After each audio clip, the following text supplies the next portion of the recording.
Hello everyone, CGL 2025 tier 1 के GK GS के इस वीडियो में आपका स्वागत है। फ्रेंड्स, आज हम लोग 19 सितंबर 2025 के पहले शिफ्ट के क्वेश्चंस को डिस्कस करेंगे। तो जिन्होंने अभी तक चैनल को सब्सक्राइब नहीं किया है, प्लीज़ चैनल को लाइक शेयर एंड सब्सक्राइब जरूर करें। आज का पहला क्वेश्चन है, the Kambala festival of coastal Karnataka is primarily associated with which of the following tradition. तटीय कर्नाटक का कंबाला महोत्सव मुख्य रूप से निम्नलिखित में से किस परंपरा से जुड़ा हुआ है। ऑप्शन है टेम्पल फेयर्स, मंदिर मेले, क्लासिकल म्यूजिक, शास्त्रीय संगीत, वफेलो रेसिंग या ट्राइबल रिचुअल, आदिवासी अनुष्ठान या भैंसा दौड़। तो कंबाला महोत्सव जो है, कंबाला महोत्सव यह भैंसा दौड़ से संबंधित है। यह तटीय कर्नाटक का, यानी कर्नाटक के जो तटीय क्षेत्र है वहाँ बफेलो रेसिंग के रूप में मनाया जाता है। यह महोत्सव किसान अपने भैंसों को सजाकर धान की खेती में, जो धान का खेत होता है, तो धान के खेत में यह दौड़ प्रतियोगिता आयोजित करते हैं। इसका उद्देश्य है कृषि परंपरा और ग्रामीण खेल भावना को संरक्षित करना। तो सी इसका राइट आंसर है। अगला सवाल, arrange the following historical structure in chronological order of their completion earliest to latest. निम्नलिखित ऐतिहासिक संरचनाओं के उनके निर्माण के कालक्रम के रूप में व्यवस्थित करें, सबसे पहले से लेकर सबसे बाद में। ऑप्शन है रेड फोर्ट दिल्ली, जहांगीर महल ओरछा, आगरा फोर्ट अकबर। याद रखिएगा, जो आगरा फोर्ट है इसे भी रेड फोर्ट कहा जाता है, लेकिन यह आगरा का रेड फोर्ट है और इसे अकबर ने बनवाया था। तो पहला तो सी हो गया Akbar, second Jahangir Orchha B, and third होगा लाल किला दिल्ली, इसे शेरशाह ने बनवाया था। तो सी बी ए इसका राइट सीक्वेंस होगा, बी इसका राइट आंसर है। Determine the correctly match pair for Gupta era obligations. गुप्त काल के कर्तव्यों उत्तरदायित्वों से संबंधित सही सुमेलित युग्म की पहचान करें। पहला है दशापराध फाइन्स फॉर 10 ऑफेंसेस, 10 अपराधों पर जुर्माना। सेकंड है भोग यानी फ्री लेबर लेवी, निःशुल्क श्रम कर। थर्ड है अदेय, रजिस्ट्री कीपिंग ड्यूटी, रजिस्ट्री रखने का कर्तव्य। एंड डी है धान्य, फोर्स्ड लेबर यानी जबरन मजदूरी।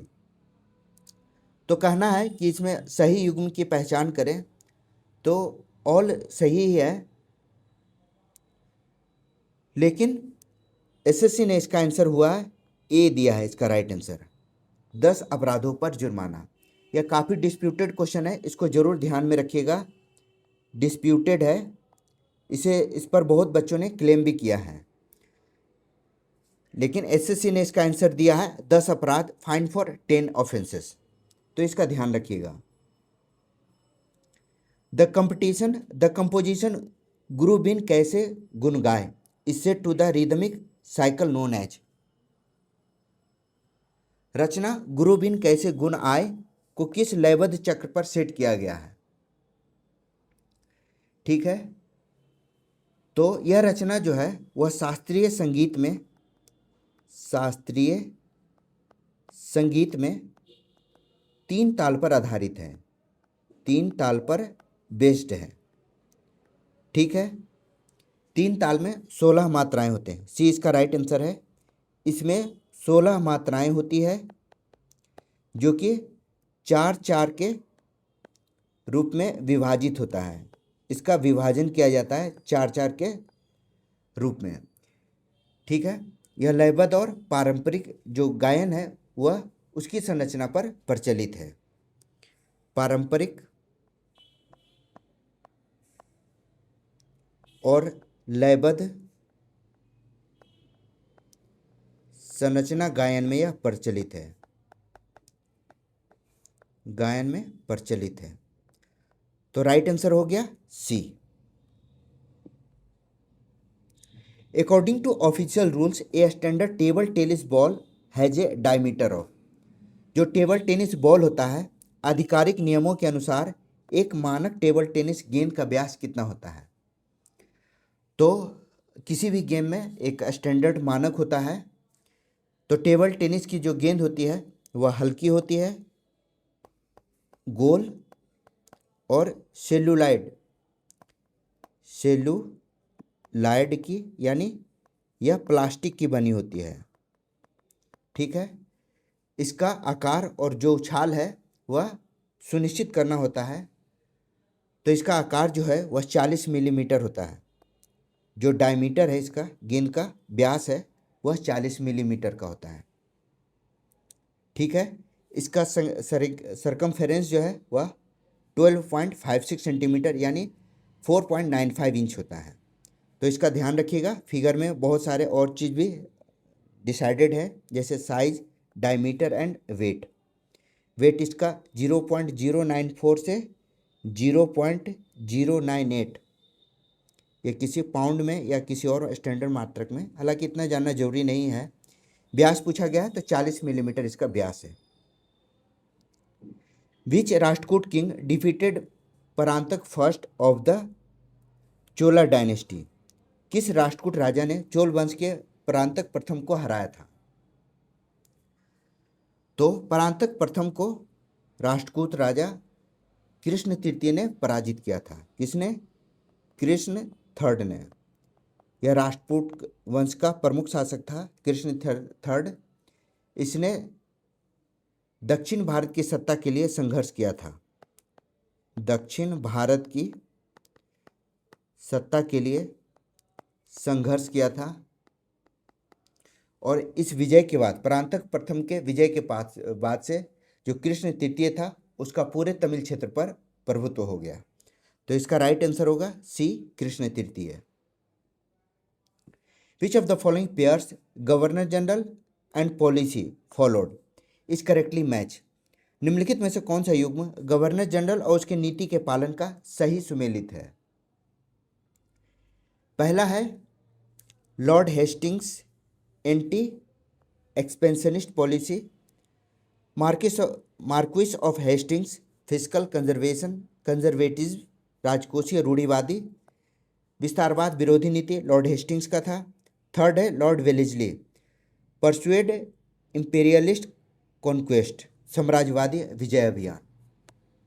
ठीक है, एंड फोर्थ है हेनरी डुंडास, इसका क्या था? अपवर्ड चार्टर रिन्यूअल, चार्टर के नवीनीकरण का विरोध। तो इसका राइट आंसर होगा लॉर्ड वेलेस्ली का काल।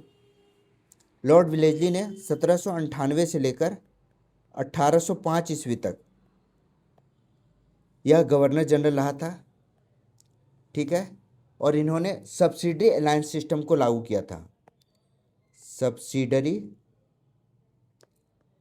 अलायंस सिस्टम को काफ़ी चर्चित रहा था, सब्सिडरी अलायंस सिस्टम। तो इसके द्वारा उसने भारतीय राज्यों को ब्रिटिश के अधीन किया था। तो सी इसका राइट आंसर है। इसलिए इंपीरियलिस्ट कॉन्सेस्ट के रूप में लॉर्ड वेलेस्ली को जाना जाता है। How is the lane width of the athlete in race up to 400 metre determined on a synthetic track, synthetic track पर 400 मीटर तक की दौड़ में एथलीट के लिए लेन की चौड़ाई कैसे निर्धारित की जाती है। तो प्रत्येक लेन की चौड़ाई वह लगभग 1.22 से 1.25 मीटर के आसपास होती है। जो सीमाएं होती है वह 5 सेंटीमीटर चौड़ी होती है। जो लाइनिंग होती है, लाइन, वह 5 सेंटीमीटर उसकी चौड़ाई होती है। ठीक है, यह जो मानक है वह IAA, ठीक है, IAA के मानक के अनुसार होता है। तो इसका राइट आंसर होगा B, each lane is 1.2 to 1.25 metres wide marked by 5 centimetre lines. प्रत्येक लेन 1.22 से 1.25 मीटर चौड़ी है जो 5 सेंटीमीटर रेखाओं से चिन्हित होती है। तो बी इसका राइट आंसर है। कथन कारण के प्रश्न है, भारत की डोर्नियर विमान सहायता श्रीलंका के साथ रक्षा पर ध्यान केंद्रित करती है। कथन है, India's Dornier aircraft aid to Sri Lanka shows a defence focus. Reason है, president Dissanayake declined India's maritime aid and requested cultural help. राष्ट्रपति दिशा नायका ने भारत की समुद्री सहायता को अस्वीकार किया। तो कथन ए सत्य है कि भारत की डोर्नियर, ये है भारत का डोर्नियर विमान, तो श्रीलंका के साथ यह समुद्र, डोर्नियर जो होता है वह समुद्री विमान होता है। यह डोर्नियर समुद्री विमान है। इसका, ये जो डोर्नियर विमान है, इसका काम होता है समुद्री निगरानी और रक्षा में सहयोग को बढ़ाना। तो भारत की डोर्नियर विमान सहायता जो थी वह इसी प्रकार की थी जिससे कि समुद्री निगरानी और रक्षा में सहयोग मिल सके। हालांकि राष्ट्रपति दिशा नायका ने भारत की समुद्री सहायता को अस्वीकार कर दिया था। तो इसका राइट आंसर होगा ए सत्य है और आर असत्य है। डी इसका राइट आंसर है। अगला सवाल, half the night is gone is written by which Sahitya Akademi winner. Half the night is gone किस साहित्य अकादमी विजेता के द्वारा लिखी गई पुस्तक है। तो इसे लिखा है अमिताभ बागची ने। अमिताभ बागची जो कि एक प्रसिद्ध लेखक है, ठीक है। डी इसका राइट आंसर है। इन्होंने भारतीय पारिवारिक और सांस्कृतिक संघर्ष को दर्शाया है। सांस्कृतिक संघर्ष को दर्शाया है, ठीक है। तो जैसा कि प्रश्न में ही लिखा हुआ है कि लेखक को साहित्य अकादमी पुरस्कार मिला हुआ है। तो डी इसका राइट आंसर है। Who won the men's and women's recurve title at the 2024 national archery championship Jamshedpur. Jamshedpur में आयोजित 2024 राष्ट्रीय तीरंदाजी चैंपियनशिप में पुरुष और महिला रिकर्व खिताब किसने जीता। तो 2024 में हुआ था। इसके पुरुष के विजेता थे धीरज वोम देवरा और महिला विजेता थी अंकिता भक्त। बी इसका राइट आंसर है। याद रखिएगा, दीपिका जो है, दीपिका कुमारी, वह भी तीरंदाजी की बहुत बड़ी खिलाड़ी हैं। तो रिकर्व श्रेणी होता है तीरंदाजी में। तो इसमें 2024 में जो जमशेदपुर में आयोजित हुए, धीरज बोम देवरा और अंकिता भक्त, ये दोनों विजेता थे पुरुष और महिला श्रेणी में। तो बी इसका राइट आंसर है। Which of the following about the 73rd inter services water polo championship 2024-25 is और आर करेक्ट। 73वीं अंतर सेवा वाटर पोलो चैंपियनशिप 2024-25 के बारे में कौन सा कथन सही है। पहला, पूर्व नौसेना कमान के द्वारा विशाखापत्तनम में आयोजित हुआ था। सेकंड है, नौसेना ने सेना को हराकर यह खिताब जीता था। तो दोनों सही है। यह 73वीं अंतर सेवा वाटर, ठीक है, ये तो क्वेश्चन में ही दिया था। तो सी इसका राइट आंसर है। Taxes on interstate trade are restricted by which article unless parliament otherwise provides. अंतर्राज्यीय व्यापार पर कर किस अनुच्छेद के द्वारा प्रतिबंधित है जब तक संसद अन्यथा प्रावधान ना करे।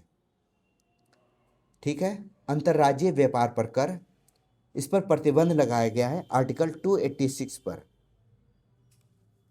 ठीक है, याद रखिए, अंतर्राज्यीय व्यापार पर कर, व्यापार पर करों पर प्रतिबंध है। ठीक है, केवल संसद ही इस पर प्रावधान कर सकती है। इसका उद्देश्य क्या है? इसका उद्देश्य है राज्यों में मुक्त व्यापार को सुनिश्चित करना, राज्यों के अंतर्गत मुक्त व्यापार को प्रोत्साहित करना, मुक्त व्यापार सुनिश्चित करना। तो राइट आंसर क्या होगा? इसका राइट आंसर होगा first, article 286। Which statements about enzymes are correct. Enzymes के बारे में कौन सा कथन सही है? पहला है इंजाइम सक्रियण ऊर्जा बढ़ाते हैं, enzymes increase activation energy. Second है इंजाइम्स विशिष्ट होते हैं, enzymes are substrate specific. Second है सक्रियता पीएच व तापमान से प्रभावित होती है, activity affected by pH and temperature. तो इसका राइट आंसर क्या होगा? पहला कि इंजाइम इंक्रीज एक्टिवेशन एनर्जी। तो इंजाइम जो होते हैं वह सब स्टेट स्पेसिफिक होते हैं, इसे सब स्टेट स्पेसिफिक होते हैं, यानी जरूरी नहीं है कि सभी इंजाइम सक्रियता को बढ़ाएं। तो पहला गलत है। सेकंड है पीएच और तापमान पर इंजाइम विशिष्ट होते हैं और ये पीएच और तापमान से प्रभावित होते हैं। तो सेकंड और थर्ड दोनों सही है, बी इसका राइट आंसर है। Which of the following statements about the finance commission of India is correct. Bharat के वित्त आयोग के संबंध में निम्नलिखित में से कौन सा कथन सही है? तो वित्त आयोग की डिटेल पहले ही पढ़ लेते हैं तो आपको यह आराम से बन जाएगा। आर्टिकल 280 के अंतर्गत वित्त आयोग का प्रावधान है। वित्त आयोग में फाइनेंस कमीशन का प्रावधान है। इसकी सिफारिशें, ये जो सिफारिश करता है वह सलाहकारी होती है, ठीक है, एडवाइजरी होती है, यह बाध्यकारी नहीं होती है, और यह केंद्र और राज्यों के बीच वित्तीय संबंधों को निर्धारित करता है, ठीक है, केंद्र और राज्य के वित्तीय संबंध को निर्धारित करता है। तो इसका राइट आंसर क्या होगा? इसका राइट आंसर है सी, रिकमेंडेशंस आर एडवाइजरी। सिफारिशें सलाहकारी प्रवृत्ति की होती हैं और वित्त आयोग की जो अध्यक्ष होते हैं उनकी नियुक्ति राष्ट्रपति के द्वारा की जाती है। उनका कार्यकाल भी 5 साल का होता है। तो सी इसका राइट आंसर है। According to the 2025 energy transition index which factor is crucial for long term energy investment. 2025 के ऊर्जा संक्रमण सूचकांक के अनुसार दीर्घकालिक ऊर्जा निवेश के लिए कौन से कारक महत्वपूर्ण है? पहला है उच्च विद्युत शुल्क, सेकंड है अनुकूली और स्थिर नीति ढांचे, थर्ड है जीवाश्म ईंधन सब्सिडी एंड फोर्थ है विनियंत्रित औद्योगिक क्षेत्र। तो ऊर्जा संक्रमण सूचकांक जो कि 2025 में जारी हुई थी उसमें दीर्घकालिक निवेश के लिए नीति को स्थायी महत्वपूर्ण माना गया है, ठीक है, नीति महत्वपूर्ण चाहिए, साथ ही साथ अनुकूल और स्थित नीति ढांचे की आवश्यकता है। इसे कहा गया है adaptive policy framework, policy framework, जिससे कि हरित ऊर्जा परियोजना में निवेश को बढ़ावा मिले। हरित ऊर्जा परियोजना में निवेश को बढ़ावा मिले। तो इसका राइट आंसर क्या होगा? B is the right answer. Hojagiri dance performed by women balancing bottles and lamp is associated with which tribe and state. बहुत बढ़िया सवाल है, कई बार पूछा जा चुका है। सिलेक्शन पोस्ट में भी यह सवाल आया था और सीजीएल के पहले के एग्जाम में भी पूछे गए हैं। बोतलों और दीपकों को संतुलित करते हुए किया जाने वाला होजागिरी नृत्य किस जनजाति और राज्य से संबंधित है? तो होजागिरी जो नृत्य है वह रियांग जनजाति के द्वारा, रियांग जनजाति जो कि त्रिपुरा में है, त्रिपुरा में है, इसके द्वारा किया जाता है। जैसा कि क्वेश्चन में बताया गया, महिलाएं बोतल और दीपक को संतुलित करते हुए, बोतलों और दीपकों को संतुलित करते हुए यह नृत्य करते हैं। ऑब्वियस है यह नृत्य जो है वह संतुलन, ताल और पारंपरिक सौंदर्य का प्रतीक है, पारंपरिक सौंदर्य का प्रतीक है। तो इसका राइट आंसर क्या होगा? रियांग जनजाति Tripura, B is the right answer. What is the main reason for declining in core inflation across most country in 2024? 2024 में अधिकांश देशों में कोर मुद्रास्फीति में गिरावट का मुख्य कारण क्या है? ऑप्शन है सेवा क्षेत्र की उत्पादकता में गिरावट, सेकंड है निर्यात के मांग में कमी। थर्ड है अंतर्राष्ट्रीय वस्तुओं की कीमतों में गिरावट। एंड फोर्थ है राजकोषीय घाटे में वृद्धि। Increase in fiscal deficit, drop in international commodity prices और decrease in export demand. And first है fall in service sector productivity. तो 2024 में अंतर्राष्ट्रीय वस्तुओं की कीमतें जो है वह घटी है। कच्चे तेल और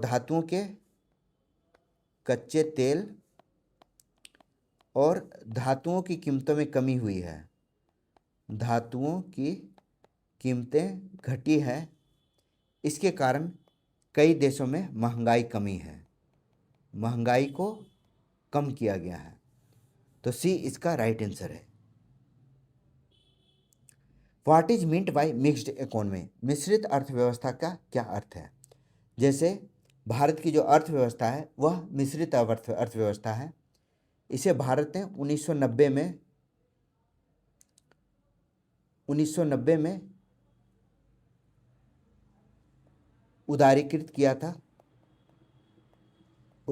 किया था। जो मिश्रित अर्थव्यवस्था का जो यह स्वरूप है उसे 1950 में निर्धारित किया गया था। जो मिश्रित अर्थव्यवस्था का स्वरूप है वह 1950 से है। इसका उद्देश्य क्या है? इसका उद्देश्य है विकास के साथ सामाजिक न्याय सुनिश्चित करना। विकास के साथ सामाजिक न्याय को सुनिश्चित करना। अब मिश्रित अर्थव्यवस्था में क्या होता है? इसमें सार्वजनिक और निजी दोनों क्षेत्रों का सह अस्तित्व रहता है।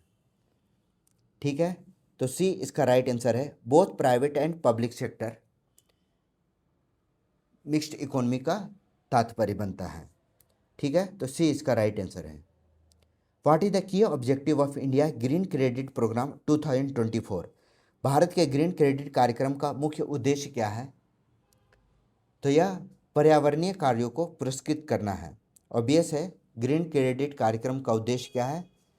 जो स्वैच्छिक पर्यावरणीय कार्य हैं उसको पुरस्कृत किया जाए, जिससे कि कोई भी व्यक्ति या संस्था पर्यावरण के सुधार के बदले ग्रीन क्रेडिट अर्जित करे। ग्रीन क्रेडिट अर्जित करे। तो राइट आंसर क्या होगा? B, reward voluntary environmental actions.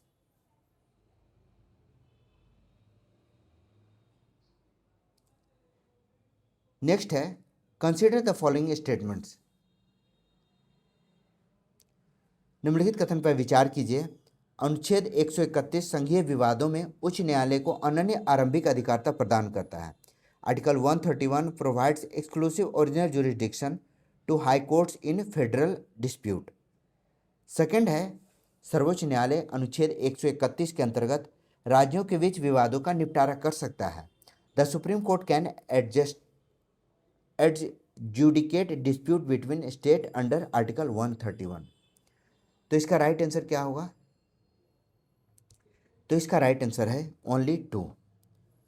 जो सर्वोच्च न्यायालय है वह राज्यों के बीच विवाद का निपटारा करता है। अनुच्छेद 131 के अंतर्गत उच्च न्यायालय को इस पर अधिकार नहीं है। यहाँ उच्च न्यायालय को कहा गया है, तो यह प्रारंभिक अधिकारता जो है वह सर्वोच्च न्यायालय को है।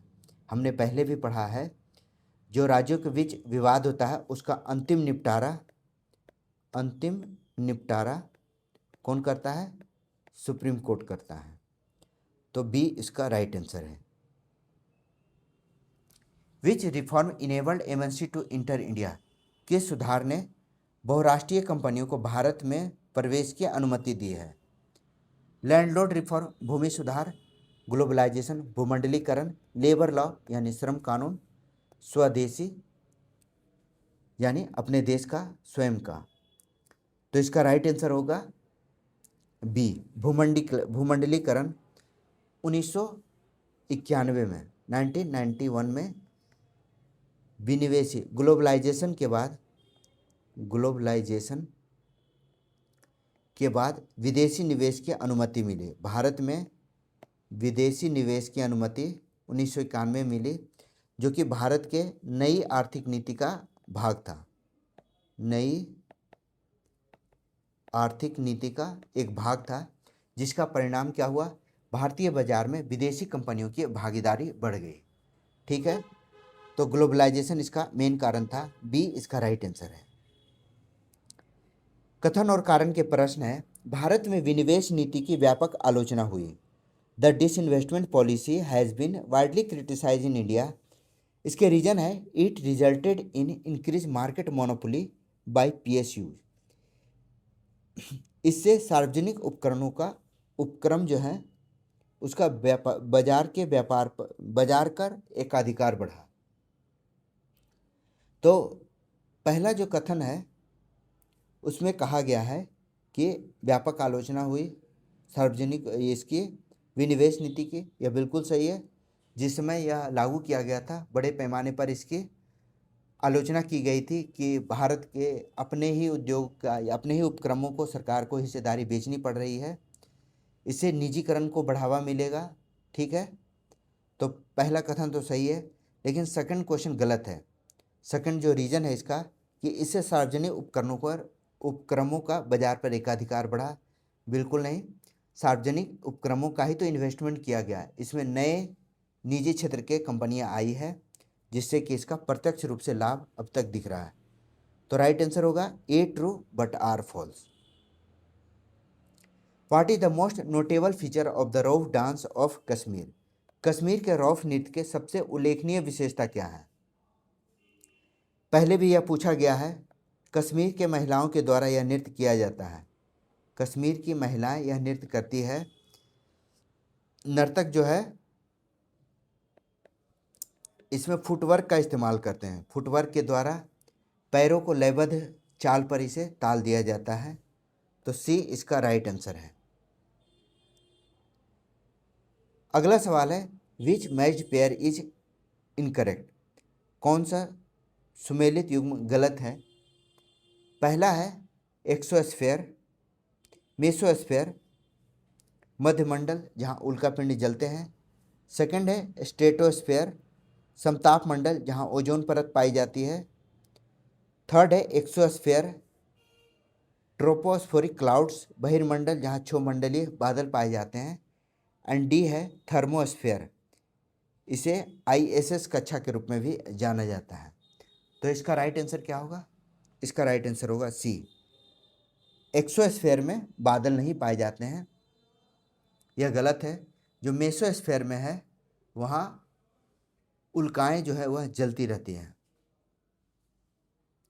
ठीक है, तो इसका राइट आंसर क्या होगा सी।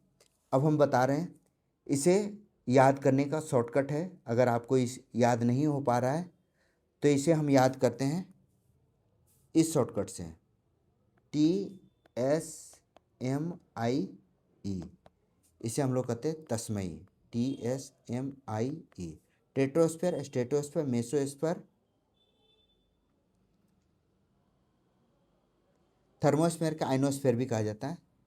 तो TSMIE तस्मई, ठीक है, इसका शॉर्ट फॉर्म है। थर्मोस्फेयर को आइनोस्फेयर भी कहा जाता है। तो ये था 19 सितंबर के पहले शिफ्ट के क्वेश्चन का डिटेल एक्सप्लेनेशन। वीडियो कैसा लगा कमेंट में जरूर बताइएगा। वीडियो को लाइक शेयर एंड सब्सक्राइब जरूर कीजिए। मेरा नाम है Rahul Sinha. Thank you for watching.